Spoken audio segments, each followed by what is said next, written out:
So for those of you who are walking in, please feel free to come on in and have yourself a seat.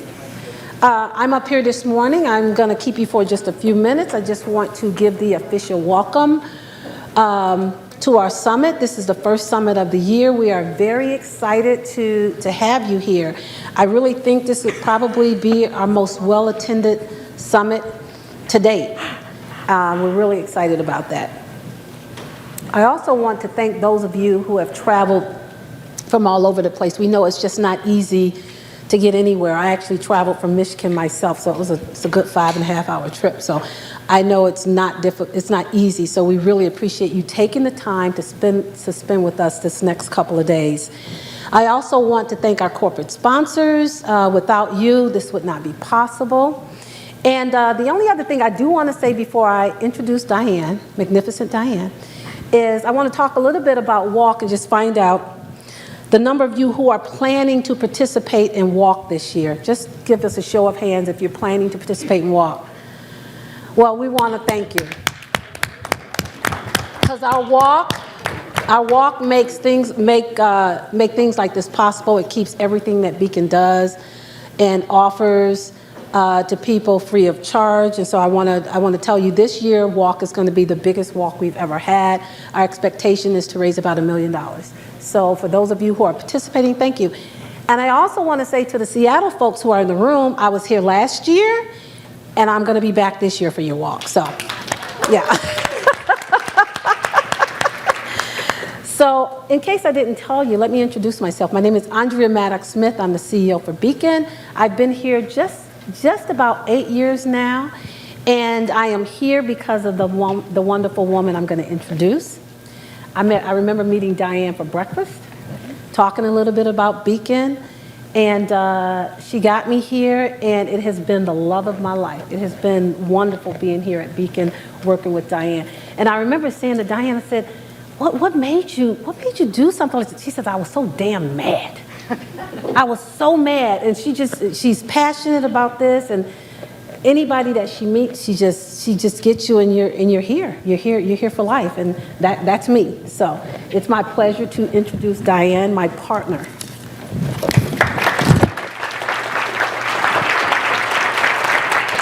Thank you so much, Andrea. Hiring her was the best decision that I've ever made, and it's created a wonderful team, and I am extremely proud of everything that Beacon has accomplished over the last 19 years. Let me get a sense of who we have here in the room. So how many is this the first time you've attended a program with Beacon? Wow. Well,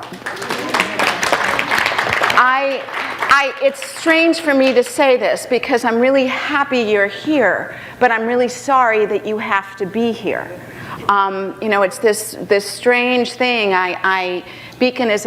We have created Beacon to be a community so that anybody who is diagnosed with bladder cancer never feels alone, and that you have the support and the connections and the information that you need to help you as you navigate through your own journey with this disease. So I'm so happy that you're here, that you have found us. I'm just sorry that you needed to find anybody. And I'm sorry that bladder cancer is still such a common disease. But people are working on that. So how many of you have attended a patient summit before? So welcome back. I'm glad you're here. And how many of the people in the room have been diagnosed with bladder cancer in the last 12 months, initially diagnosed? Wow, okay. Well, again, it's great to have you here. I've been dealing with bladder cancer. I've been entered the bladder cancer world in 2000, so now 24 years ago, almost exactly to the day, when, again, it's kind of weird, right? Why do you want to clap? I had to be in the bladder cancer world. But anyway, it's this, love, it's kind of a love-hate relationship, right?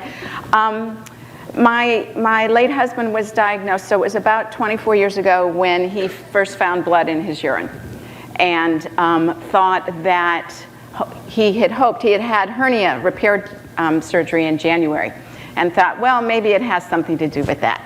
So he called his surgeon, who was a wonderful man, who said, no, sorry, John, that's not it. You need to go see a urologist. And so then our journey started from there. And as Andrea said, so that was in 2000 when he was first initially diagnosed. And I will spare you all the details of our bladder cancer journey, but suffice it to say that every treatment that was out there at that time, my husband John Qualley had. So I'm familiar with sort of the entire spectrum. But yes, it was in 2005 when I was actually at a conference for the National Cancer Institute as a patient advocate for another cancer support organization in Washington, D.C. that I had worked with. And it was a room full of advocates, and we all got up and introduced ourselves, and of course I was the only person there representing bladder cancer, because at that time nobody was talking about bladder cancer. And everybody in the room said, bladder cancer? What's that? I've never heard of bladder cancer. And met a lot of interesting people. It was a great workshop, and then on the last day, it was a 3-day workshop, on the last day the National Cancer Institute in the back had a table filled with booklets. Everything you need to know about breast cancer, everything you need to know about prostate cancer, lung cancer. There probably was 12 or 15 books. I knew they had a book, Everything You Needed to Know About Bladder Cancer, because I had read it. That book was not on the table. And that's when I saw it and said, okay, I've had enough. This is ridiculous. It's a very common disease. There's no research being done in this. I talked to my husband and I said, what would you think if we started an organization for bladder cancer? And we did. And that's how it started, at our kitchen table. And I like to say from the very beginning, BCAN has been a community. And that's really what it's all about. Our mission has been to raise awareness about this disease, but to provide the support and the information that all of you need, and the tens of thousands of people who are diagnosed every year with bladder cancer, so that nobody ever feels that they're alone, so that you have the information and the support you need to make the best decisions about your care, and know that it's all about you. You have the power.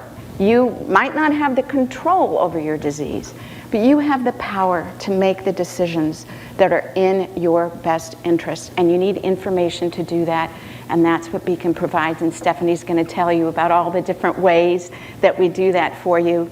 And the other part of it as well is focusing on research, and I'm incredibly proud of what BCAN has done over the past 19 years in terms of advancing bladder cancer research. And I can tell you now, after being here for so long, it's really an exciting time. There's so much going on in all phases of bladder cancer, in research, in care, in quality of life that's being done. So there's every reason for everybody in this room to be really hopeful. We all still have a lot of work to do, but we'll all do it together. So I reluctantly yet warmly welcome all of the new people to our community, and to all of those returning. Thank you so much for everything that you do for us, and that everything that you do for each other. And because I can't say too many times, we just want to make sure that nobody ever feels alone, and that they have all the support and information and the tools that they need. So enjoy the program, and I look forward to meeting many of you. Thank you, Diane. I met Diane in 2005 in the very beginning of BCAN, when she was still operating out of her kitchen table. And I was working with another organization and offered to do some programming with her because we had a little bigger budget than she did at the time. And she said, only if it's a program just on bladder cancer. So that's really what we did.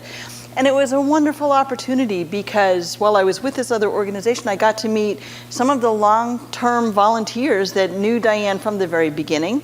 and they're still around. And think about that, it's 19 years and they're still going strong. I love that. And you've all joined a club that nobody wanted to join, but we're glad that you found us and that you're here. So my name is Stephanie Chisholm, and I'm the Director of Education and Advocacy here at the Bladder Cancer Advocacy Network. So I'd like to think if there's something that you found that was helpful on our website, that I had something to do with it. My philosophy has always been to kind of create a mirror ball of resources, because you never know where you are and how stressed out you are and what your diagnosis is. So we have a little something for everybody on our website. And so I am going to try, I always forget I have to point that way. Okay.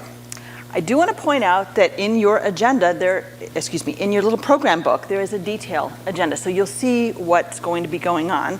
What's very exciting about this meeting is that we have a lot of the doctors here from the Fred Hutch at the University of Washington, some of whom really got started on some of their projects through BCAN, and those projects have really escalated. We'll be able to tell you about those in the next couple of days. And we'll be talking about survivorship, which is a very big issue, because we want everybody to get to a place where they feel like, I'm comfortable in surviving this. And with that comes other stuff, other issues that we all need to pay attention to, that even though you might have gone through the bladder cancer journey, now you have the rest of your life to think about and all of those other issues. So we'll talk a little bit about that. We're also going to talk about the stress, the mental health aspect of it. And then we have some phenomenal treats for you tomorrow. We'll be talking about food and nutrition, as well as some of our wonderful survivors that have been very big volunteers for us are going to share some of their tips for thriving and surviving. And then we finish our day with a talk with Dr. Petros Grivas, who is a well-known medical oncologist here at the Fred Hutch, and Dr. Carissa Chu, who is one of our early, we saw promise in her, and she's at UCSF, and she's coming in, and she and Petros will be sitting down with Diane to tell you why they're excited about working in bladder cancer right now, because when they get excited about going to work every day, it's all to your benefit. And I think that that's really empowering. So if you have questions, we'll be saving those for the end, but if there's something in particular, just, there's mics here, you're welcome to get up. For those of you who need to get on the Wi-Fi, and you will, because I'm going to ask you to do something in a little bit, you need to get on the conference Wi-Fi, and the code is BCAN 2024. So, our 19th year, as Diane pointed out. Yep. I'd like to thank our sponsors. You'll see some of those individuals are here. Some of those companies have sent people here. I encourage everybody to mix up and meet people. This is an opportunity for you to realize that I'm not the only one in the room with bladder cancer, and to find out and meet and develop relationships with other people. So I'm encouraging you to do that. Stop and talk to some of the pharma folks that are here. They really want to understand the journey that you're on. And so they might have questions for you. You might have questions for them, like how soon are they going to have this new drug approved? These are all important questions. Start a dialogue. But there's a lot of people here, a lot of people for you to meet. So I always encourage people, sit at a different table every time when we take a break and you go out. Come back and sit someplace else, because you'll meet new people. So bladder cancer. Oh, come on, how do I go back? It went a little too fast. Oh, for Pete's sake. Come on. Now stop. Okay. I think of it a little bit kind of like the iceberg that took down the Titanic. You think you're cruising along pretty well in your life, and all of a sudden, bladder cancer hits you. And what is really important is to think about, where you are on the spectrum of disease. So those of you who have non-muscle invasive disease, you're about 50% of the overall population of bladder cancer patients. Some of you might have high-grade tumors, some low-grade tumors. But then when you begin to have muscle invasive disease, it's about 33% of the general population of bladder cancer. Those who have locally advanced, meaning it's moved beyond the muscle and into the area in the pelvis perhaps, those are about 13%. And people with advanced bladder cancer that has spread elsewhere in other parts of your body are about 54%. So we're really looking at the tip of the iceberg when you see it in the water, but underneath, the bulk of our patients are mostly non-muscle invasive. And one of the things we've learned about bladder cancer and we realize is it's a whole lot like those really annoying dandelions in your lawn. I'm a very big gardener, I love to garden. But those dandelions, you don't want them in your lawn unless you're one of those people who likes to eat dandelions. They are edible, but when you go to dig them out, if you don't get all the roots, they come back. And sometimes those little puffs fall off before you even got out there. And then all of a sudden, there's a new dandelion. Bladder cancer is like that. It tends to come back, just like a pesky dandelion. Sometimes the dandelions get really bad and you have to bring in more weed killer and other kinds of things, but they are controllable and there's lots of good options out there. So we'll talk about that today. It's the 7th most common cancer in America that nobody talks about. I just mentioned that it has a very high rate of recurrence and it's also known to be very expensive to treat. And 60 to 80% of those individuals that are impacted by bladder cancer are not treated at large academic hospitals like the Fred Hutch University of Washington, but they're being seen in their community. How many of you are seen in your community practice with a doctor that's located in your community, not at a large academic center? Some of you, okay. So a lot of you are referrals from the folks that we know at the Fred Hutch. They told you about us and said you should be at this meeting. So thank you, and I'm so glad that the rest of you are here. Let's talk a little bit about the issue of surviving and thriving. And, you know, it's a little bit of a challenge to really look at what does survivor mean? Because if I were to ask you all right now, well, what are you? Are you a patient? Are you a survivor? I always get people saying, well, I'm still in treatment, so I don't call myself a survivor. But the idea of survivorship is one we're going to be talking about a little bit later on, but it's a person who survives, especially a person remaining alive after an event in which others have died. And this is a true thing. Having a bladder cancer diagnosis is scary. A person who copes well with the difficulties in their life. Bladder cancer is a significant difficulty. And we've kind of added to that, you know, people can be newly diagnosed and still call themselves a survivor. They can be receiving treatment and they can be post-treatment. And there's still that fear and anxiety, and we'll be talking about that with Dr. Walcott in a little bit, about what happens if this comes back. Then what am I supposed to do? But what we want to try to do is focus a little bit on thriving, about really growing or developing well, vigorously, flourishing. You have a bladder cancer connection in some way, but that doesn't mean you can't have an active, flourishing, thriving lifestyle and joy in the life that you have. So we'll talk a lot about these concepts as we go through.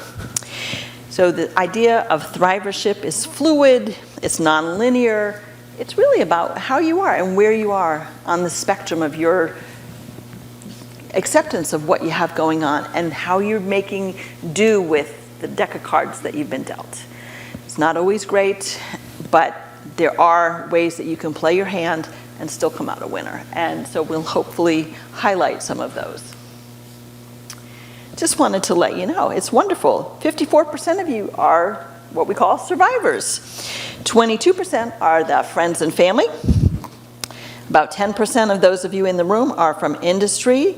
A few of you, about 8%, are research or clinical, and that's a lot of the presenters that we have today. And then about 3% are the BCAN staff. So I'll introduce you to them in just a little bit.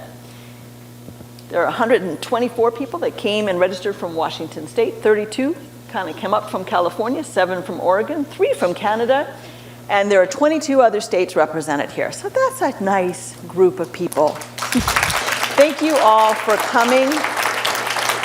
BCAN used to do one summit a year. It was usually near BWI Airport. It was easy in, easy out. But we saw that a lot of people didn't come from the West Coast because it is a big trip. So we decided it was important to build community and connect people in their regions, and we decided to do 2 regional summits a year. Last year we were in Phoenix and Nashville, and this year we are here in Seattle in the Pacific Northwest, and then in November we will be in Philadelphia, so East Coast, West Coast and East Coast. So we're trying to get out there and build and establish communities. So I want you to think a little bit about who you'd like to meet while you're here.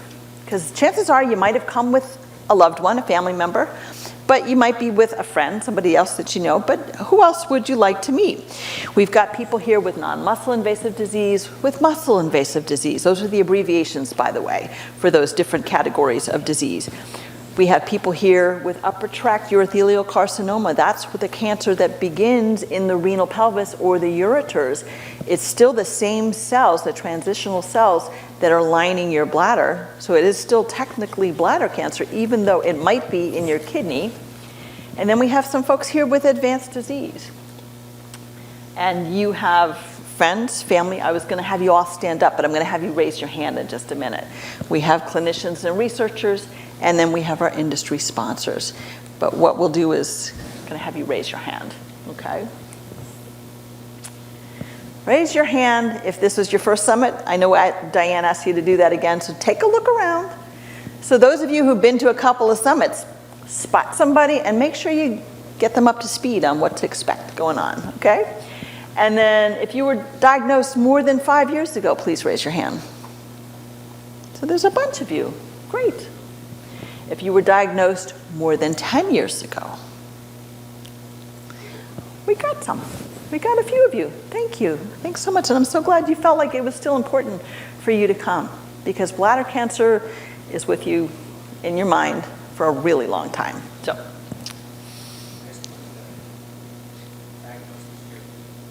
I'm sorry, you diagnosed this year? Wow. Thank you for coming. I think that you'll find you're among friends.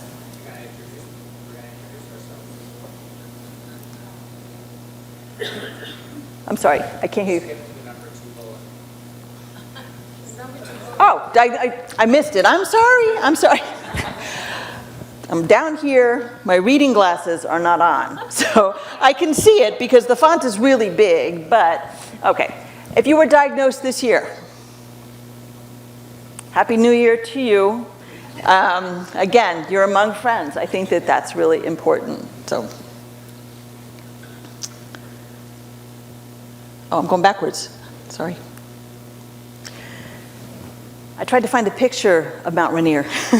And, you know, if somebody said, yeah, just go out there and climb Mount Rainier, and especially this time of year when there's a lot of snow on it, you'd say that's a pretty daunting task. And it's kind of like that on your bladder cancer journey. It's rough. And you need some resources. And I'd like to say that BCAN has some resources so that you can get up the mountain and you can get to the summit and see that it's really a great view and all these other things. So let me talk about that. I'm going to walk through BCAN resources with you, but one of the most important resources is I encourage you to meet all of us, all of the BCAN team. So now this is where we get into a little trouble sometimes because you have to be on the Wi-Fi, but if you'll take out your cell phone, everybody can, if you have a smartphone, take it out, and I'll give you information later anyway, so you'll all have this, but this way if you wanted to see something, what I'm going to ask you to do is I have QR codes on some of the slides that take you directly to our website. So if you just hold your camera open and you see the little yellow box around this QR code, what I'm going to show you in a second, and then you touch it, it'll open on your phone, and then you can keep that page open and look at it later when we have a break, okay? So.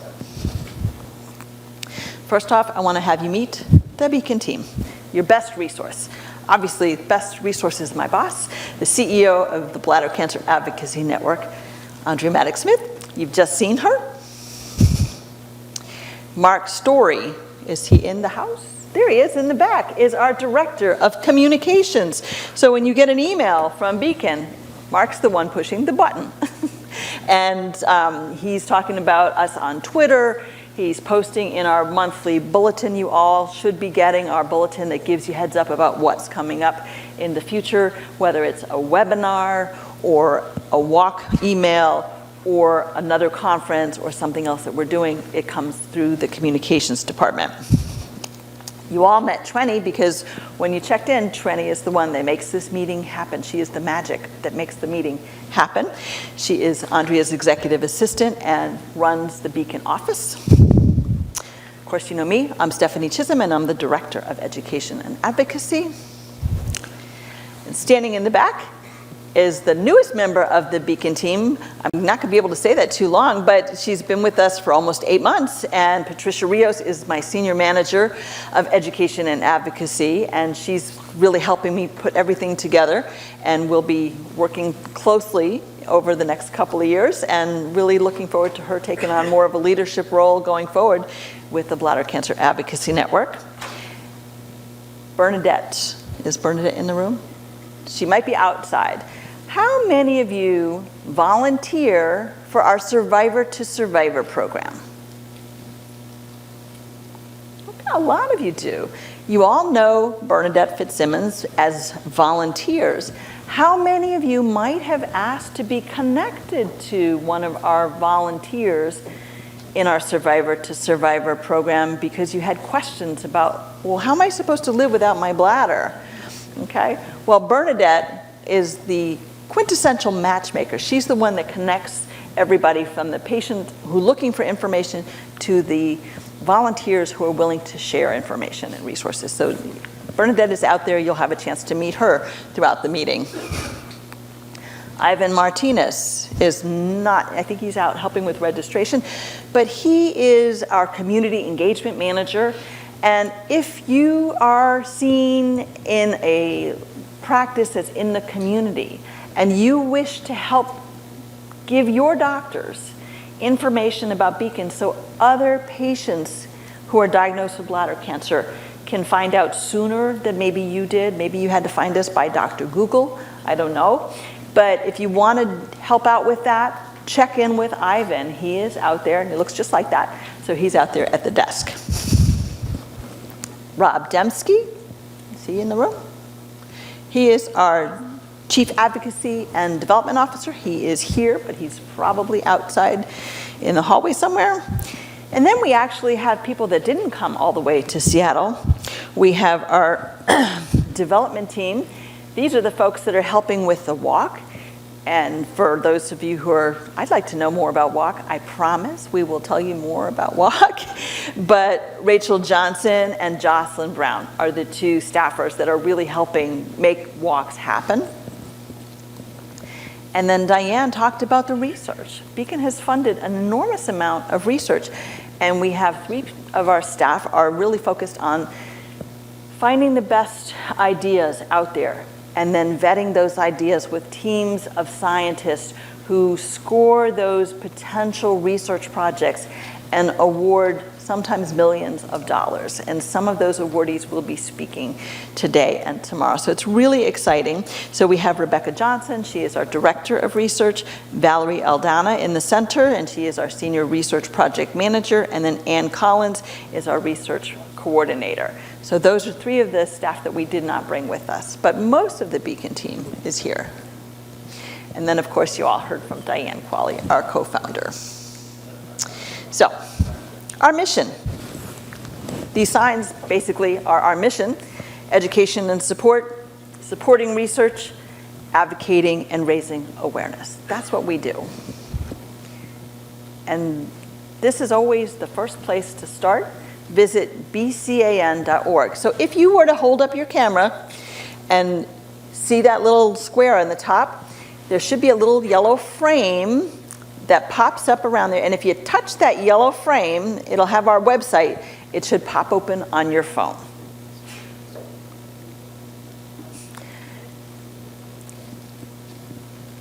But when in doubt, bcan.org is the way to go. So on there, we have just about everything imaginable. So let me share some of the stuff that you'll find when you visit bcan.org. I like to say that it's open 24 hours a day, 7 days a week. So when you have the oh my God moment in the middle of the night, I didn't know, my doctor told me something and I don't know what it means, you can look for it, and chances are pretty good there'll be something on our website. So we also went through the website and said, all right, if somebody were non-muscle invasive disease, they had tumors that were only in the lining of their bladder, what would they need to know to get familiar with the disease? So I actually have individual pages where they kind of walk you through, almost like stepping stones across a raging river, to say, I need to get to the other side. I need to know what I need to know for non-muscle invasive, muscle invasive disease, or even metastatic disease. We have individual pages up there. We also have state statistics. Did you know that this year alone, there are almost going to be 2,000 people in the state of Washington who will get the diagnosis of bladder cancer? Overall, there's over 83,000 people in the United States who will hear that diagnosis for the first time. And you can find more information about where are the National Cancer Institute Centers of Excellence in this state. You can find them on that page. If you go under the state statistics on our website, you'll see all of that information. You'll also see where the VA centers. How many of you have served in the US military? So quite a few. Thank you so much for your service. We know that those who were active duty at some point and served in Vietnam and might have been exposed to Agent Orange, they presume that because of that exposure, your bladder cancer might have come from that, and they do cover you on the disability benefits for veterans. But for those who were in more modern warfare from 1990 and beyond, and later than that, we did notice that the PACT Act, which looks at environmental exposures, failed to include bladder cancer. So we are working to rectify that, because we feel like the burn pits do have a direct impact on whether or not somebody in modern warfare that was exposed to burn pits on deployments might have been associated with the carcinogens that were in those burn pits. So that's one of our advocacy focuses this year, and we'll be learning more about that. But anybody who is a veteran who's interested in helping us with that, we'll be sending out an evaluation at the end of today's program, or send it out tomorrow, and we'll ask you if you'd like to volunteer to be part of that. So we have patient education. We have a table tomorrow that we'll be doing at the breakfast, and we'll have copies of our bladder cancer basics and some of our tip sheets and even some of our caregiver books. And we can certainly send you something. If you don't grab one tomorrow, just let us know. But we have a lot of information that's out there, and it's all free of charge. So if you want to order a copy, electronic and or paper copy of Bladder Cancer Basics, that's the QR code that you can scan and get to that webpage. Our Get the Facts pages are intended to be really simple, plain language explanations of all the different treatments that are out there. Because we know when somebody tells you, you have cancer, you have bladder cancer, anything that the doctor might say, the first visit after that, you hear, wah, wah, wah, wah, wah. It's like, I just was told I'm gonna die. That's what you think first. That's what everybody thinks when they're told they have cancer. That's not the case. But sometimes you need to be eased into the information. So our Get the Facts pages are plain language. They have tips that other patients said, I wish we had asked this question when we were diagnosed. And we have them about just about every type of treatment out there. So that QR code will take you right to that page on our website. And you can print them out, or we have some copies that we'll have out on our table tomorrow. We have expert videos that feature leading experts around the country talking about a number of different topics. For instance, on Wednesday of next week, Dr. Matt Mossinen, who did his fellowship here at the Fred Hutch and is now in Boston on the other side of the country, is doing a program that is titled The Anatomy of a Cystectomy, to help people really understand what happens when your bladder is removed. So there's a number of different programs coming up, and an entire library of recorded transcripts and recorded videos that you can watch whenever you have a question. And there's quite a few of them, and you just go to the website, and it's all on there. Mark sets up and runs Bladder Cancer Matters, our podcast that features the perfect moderator for that. We were looking for somebody who could speak to the doctors and could speak patient talk. And so there was only one person that we could really think of at the time that would be the great voice of Bladder Cancer Matters, and that is Rick Bangs. And he always starts every episode saying he's a 2016 model neobladder. And he goes on to say that he's done all kinds of other work as a volunteer. He's been part of many clinical trial consortiums that help to design clinical trials, and he brings that patient voice. So he is our moderator for Bladder Cancer Matters. Mark, how many episodes do we have out now? Wow, we're in season 4. So, it's a long drive for some of you, and you're going back out and you're going home. You can subscribe to Bladder Cancer Matters and get all the updates. I know Mark's got a bunch that are going to be gradually announced over the next couple of weeks, but it features everything from survivorship topics to clinical topics to experts talking, but speaking to you as the patient community. So I highly encourage you to listen, and you can get them at that QR code on our website. Our Survivor to Survivor program. Now Bernadette is in the room, so wave your hand, Bernadette. For those of you who are Survivor to Survivor volunteers who might not have met Bernadette in person, she will be here all today and all tomorrow, so you have a chance to get to meet her.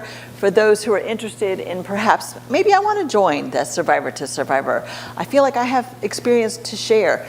Talk to Bernadette, she can help you out with that. But our Survivor to Survivor program matches people who are curious, like what's next? They told me they want to take out my bladder. How do you live without a bladder? It's really helpful to talk to somebody that has gone through that procedure. Or I'm going to go on immunotherapy. I don't know what that means. Like, how am I supposed to do that? What is that going to be like? You can talk to somebody. And Bernadette plays matchmaker on the back end to connect everybody. So if you have questions about Survivor to Survivor, talk to Bernadette. One of the things we implemented last year, which has just really been a wonderful addition to our resources, is we have a call center in partnership with Cancer Care. They have a staff of 40 social workers, oncology social workers, that are headquartered in New York. So unfortunately, it is New York time. But when you call 833, ask for BCA, ask for Bladder Cancer Advocacy, you will speak to one of those social workers. So if you have an issue, they can help you find somebody in your community. They have a wonderful database where they can connect you to local resources. So that's another good partnership that BCAN has developed in the last year, and we're really excited that it's going to continue for the next few years. So we're really thrilled to have that. BCAN chapters.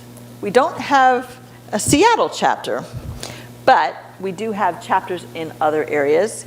Our San Diego chapter is represented. So San Diego is in the house. And Chicago is right next door in the center. We don't have anybody else from Richmond or North Carolina Triangle chapter, do we? Mary Dunn is a nurse practitioner who's very involved with our North Carolina. She will be Zooming in later this afternoon. But we do have 5 chapters around the country. And again, it's just this opportunity to build connections, to be with people that know what you're going through. And chapters get to participate, they get to have a walk, and they get to do other awareness activities. And it's just a great way down the road if you ever think, wow, we have enough people here, we should have a chapter. Let us know. You know, it takes a village to make a chapter. So, all right, I already let the cat out of the bag. We're talking about advocacy, speaking up for the bladder cancer community. We speak up at the state level and mostly at the federal level because our headquarters are in Bethesda, Maryland, which is right outside of Washington, D.C. These are our 3 main areas. The veterans and the burn pits is a big issue for us this year. We're also really concerned and speaking out and keeping an eye on drug shortages. Those of you who've been told they need to have BCG to treat their non-muscle invasive high-grade tumors and having challenges getting that BCG. That's one of them, but we know that certain chemotherapy drugs are also under shortage. There's a big problem across the country with drug shortages. That's something that BCAN is always keeping an eye on and speaks out on across the board.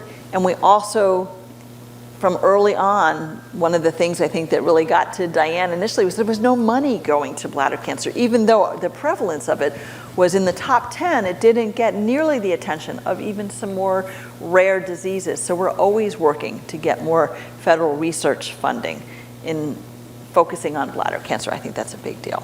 So, speaking of advocates and advocacy, sometimes we get to have somebody speak out. Carlos, where'd you go? There you are. Carlos, I'm going to give you 50 seconds. Can you speak really loudly? I'm going to get your microphone. Come on up to the microphone.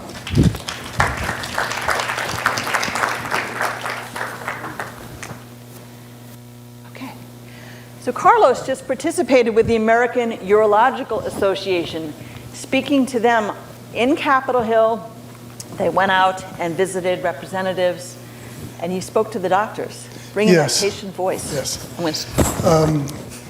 About 2 weeks ago, I was fortunate enough to advocate for bladder cancer patients. As Stephanie said, I was invited to the American Urological Association Summit, and there was over 300 people in attendance, most of those urologists, but some patient advocates. As a bladder cancer survivor and a military veteran, during the panel that I spoke on veterans issues.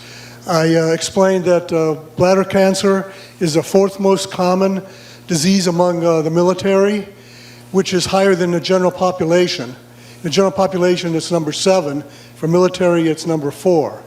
And the reason for that is exposure to toxic chemicals and the nature of the job. You know, you're really in a life and death situation sometimes when you're in a battle zone. But exposure to Agent Orange, things like burn pit toxins for Iraq and Gulf War veterans, and also military firefighting agents, such as AFFF, or aqueous film-forming foam, is full of PFAS chemicals. That increases the likelihood of a person getting bladder cancer. Not only are veterans exposed, but also sometimes their family members are exposed. My wife, Angie, she had to leave the room for a call, but she's diagnosed with upper tract urothelial carcinoma. She lived on military bases with me during my 20-year career in the Navy. Another thing we mentioned, we really advocated for, was the $8 million line item for the FY25 Congressionally Directed Medical Research Program, or CDMRP. We really mentioned that to the urologists, and then we had the opportunity to do Hill visits to Capitol Hill. We had a group of 300 people, which is probably similar to the amount of people in this room. And we broke into groups of 5 or 6 members. These were really focused visits. I was on a group that visited the Research Appropriations Committee in the House of Representatives. So we talked to all the members of that committee who are directly involved for that $8 million request for bladder cancer. The other people in the group were split up by states. So we had a group that, like, we had a North Carolina group that spoke to representatives from North Carolina, and you know, all the other states are very similar. So it was a great opportunity. It was a large Hill visit, and I was really thankful for that opportunity, because during this summit, the urologists had other summits on other types of urological cancers, such as prostate cancers, endometriosis, kidney cancer, and things like that. So having a voice for bladder cancer, I feel, was very, very important. So I really want to thank Stephanie and Beacon for recommending me to attend. And also, I'd also like to mention that that every one of us everyone in the room diagnosed with bladder cancer, that you're not alone, that you can actually, you know, as a group, you have more of a voice, and volunteer in any way you can. You know, whether it's being a patient advocate, whether it's reviewing research grants, which I had the opportunity to do as well. In last November, there was actually a peer reviewer for the CDMRP grants for FY24. And there's a lot of very exciting research out there. And that needs to be promoted, needs to be funded. But volunteer any way you can. You actually, you're doing something bigger than yourself too when you volunteer. And I feel really good about that and really grateful.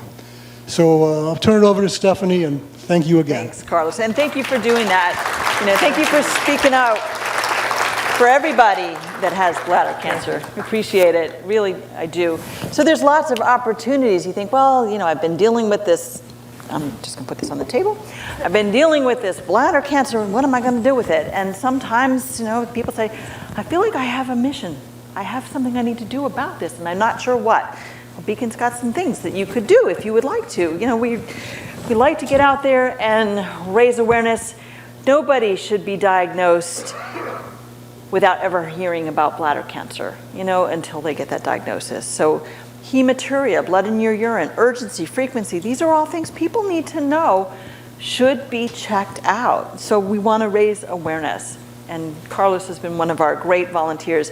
He was mentioning that he's a reviewer on CDMRP research grants. They are focused on understanding if this is successful research. These are multi-million-dollar grants that are submitted to the Department of Defense. And they need to have a relationship to our veterans. But what they ask people like Carlos to provide is, if this research does what the doctors say it's going to do, is it going to be beneficial for patients? And that's where our reviewers that we nominate and have been selected come in, and they weigh in with all the medical experts and the research experts. They say, well, yeah, we think this could be a game changer for patients going forward. So it's really exciting, and we are always looking for more volunteers. Mark is going to talk to you over lunch about Bladder Cancer Awareness Month, and I just realized we're not having lunch in here, so this may be a problem. You may have to do it at the end. I just realized, I'm just used to us being in the same room the whole time, but we're going to lunch in that really nice atrium, I think, so we're not going to be in here. So we may end lunch a few minutes early and start you coming back, but I'm sorry, I didn't think about that. All right, how many of you have participated in a clinical trial? Anybody? So a few, okay. Well, sometimes it's a little overwhelming to go to clinicaltrials.gov, which is the main website where clinical trials are found. So Beacon has pulled clinical trials from that website that are strictly bladder cancer, and they are open and recruiting.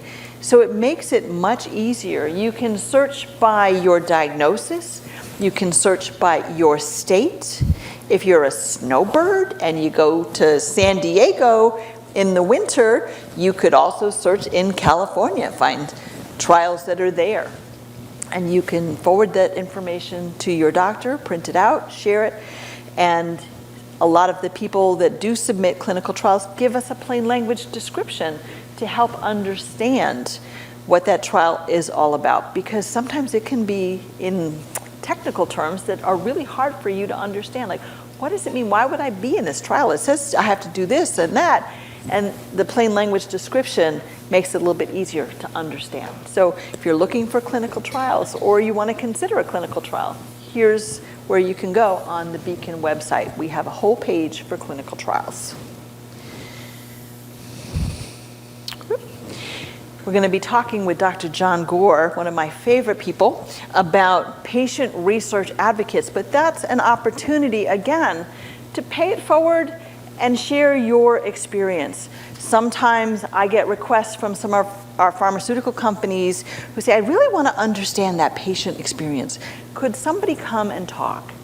And when we brought people to our pharma partners to do this, it's usually very impactful, because what happens is many of the scientists are working in the lab and they've never met a real patient with bladder cancer, never heard what that is all about and that experience.